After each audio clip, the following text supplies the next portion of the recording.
শ্রীরামপুরের নবালন সঙ্গে অনবদ্য দুর্গোৎসবের থিম সতীর দেহত্যাগ। দেখুন একবার। নবালন সংঘ শ্রীরামপুর মানিকতলা সার্বজনীন দুর্গোৎসব কমিটির নিবেদন সতীর দেহত্যাগ। সমগ্র অনুষ্ঠানটির ব্যবস্থাপনা এবং রূপায়ণে শ্রী দীপু সিং।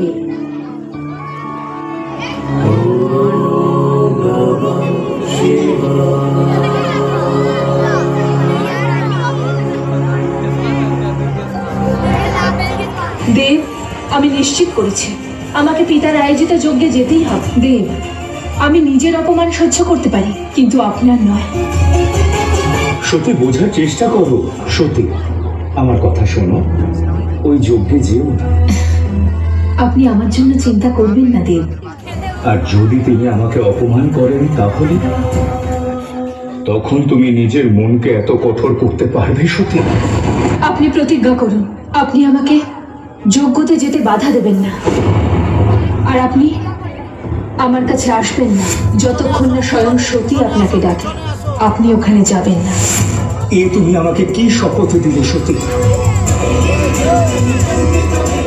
দেব, আমাকে বিশ্বাস করুন দেব, আর আমি না গেলে ওখানে কোনো আহতি ফলিত হবে না, আর তাতে কল্যাণের পথে বাধা আসবে। সঠিক বলেছ। তোমার শপথের সম্মান রাখার জন্য আমিও একটা প্রতিজ্ঞা করছি। যতক্ষণ তুমি ওই যজ্ঞ থেকে ফিরে না আসো ততক্ষণ আমি নিজের চোখ খুলব না। যতক্ষণ তুমি শিবকে নিজে না ডাকবে সতী, শিবের নেত্র বন্ধ থাকবে। ঠিক আছে দেব, আপনি আমায় আজ্ঞা দিন।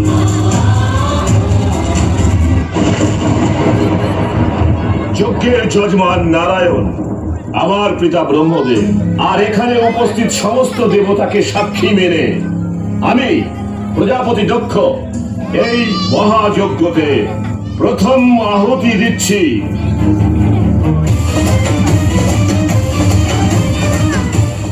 পিতা,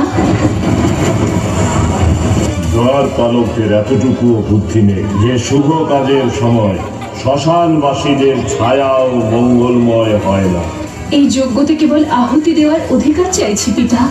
যার নামে তর্পণ করা হয়ে যায় সে প্রেত হয়ে যায়, আর তাদের শুভ কাজে কোনো স্থান হয় না। যে ওই দিন আমি মহাকালের কাছে তোমাকে দান করেছি, আর সেই মহাকালী আমায় গ্রহণ করেছিলেন পিতা। এখন বুঝতে পেরেছি বিনা নিমন্ত্রণে তুমি কেন এখানে এসেছো।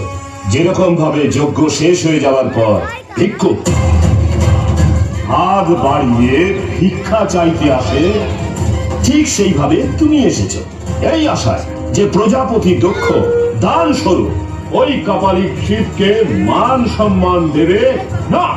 ওই কাপালিক শিবের জন্য আমার বাড়ি থেকে ভিক্ষা পর্যন্ত যাবে না। আমাকে বোঝাতে এসেছো প্রজাপতি দক্ষকে? যদি বোঝাতেই হয় তাহলে ওই কাপালিক শিবকে গিয়ে বোঝাও যে ওর বেশভূষা ওর আচরণ এই সভ্য সমাজে থাকার উপযুক্ত নয়, আর নিজের জন্য মান সম্মান চাইতে যাওয়া ভিখারিও।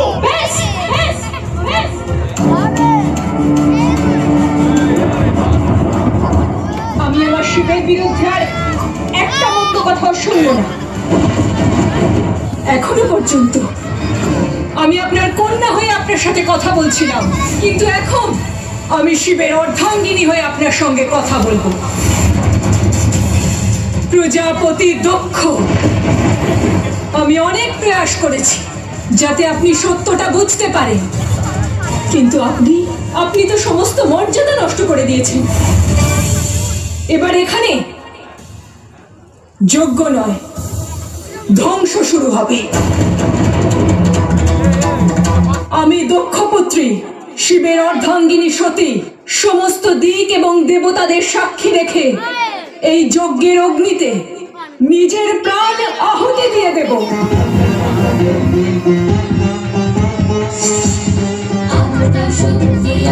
আমি মহামায়া সতী রূপে আমি শুধু ধরেছি মুখায়া, চিরনাই পিতামহ তোমার কন্যা, সহিব না যেন আমি চরম মন্না। রাখো ঈশ্বর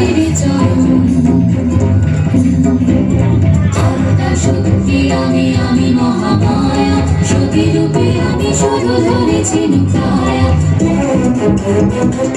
বলে দাও প্রজাপতি পক্ষে আমি শিবপক্ষে পেয়েছিলাম আমি তাই প্রাণ এ আমার শিবের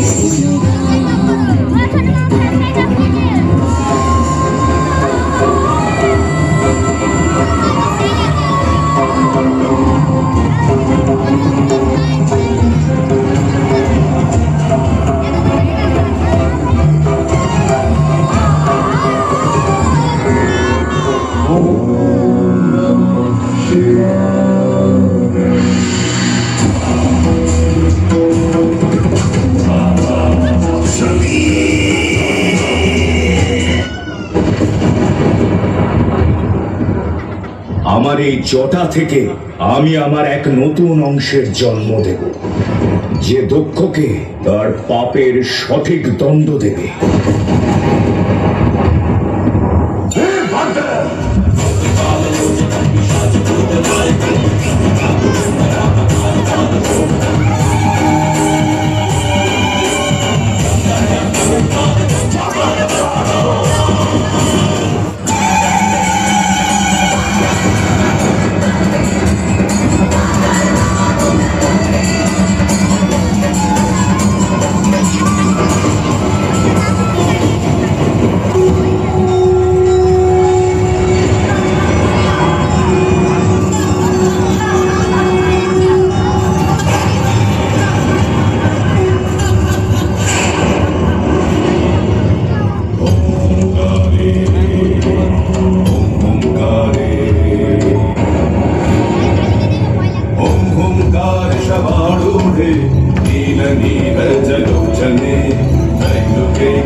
ভদ্রকালী তোর কালকে মুক্ত করবে।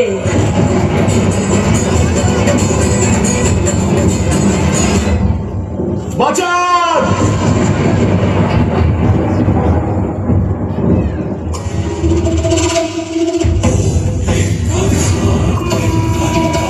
দেবী, দেবী আমাকে ক্ষমা করে দিন। সেই সময় এসে গেছে দক্ষ, এবার তোমার বিনাশ অনিবার্য। ভদ্রকালীর এই খরা তোমার অভদ্রতাকে বিনাশ করবে। যেই উদ্দেশ্যে মহাদেব তোমায় সৃষ্টি করেছিল তাকে পূর্ণ করো বীরভদ্র। এই খরাকে ধারণ করো আর এই পাপী দক্ষের বিনাশ করো।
কিন্তু তার আত্মা সতত এবং শাশ্বত। আর কোনো অস্ত্রই তার আত্মাকে খণ্ডিত করতে পারবে না। আগুন তাকে পোড়াতে পারে, আর না জল তাকে দ্রবীভূত করতে পারে, না বায়ু তাকে শুষ্ক করতে পারে। শরীর নশ্বর হতে পারে, কিন্তু আত্মা অবিনশ্বর। আর মহাদেব এই সত্য জানেন, কিন্তু নারায়ণ আপনাকে পুনরায় মহাদেবকে এই সত্যের উপলব্ধি করাতে হবে। আর যখন মহাদেব সতীর কায়ার মোহ থেকে মুক্ত হয়ে যাবেন, তখন শুধু ওনার জন্যই নয়, বরং সমগ্র সৃষ্টির জন্য এটাই শিক্ষা হবে যে আমাদের সেই শরীরের প্রতি কোনো মোহমায়া রাখা উচিত নয়, যে শরীর আত্মাকে ত্যাগ করেছে। কারণ এতে কেউই অগ্রসর হতে পারে না, আর চেতনাও প্রাপ্ত হয় না।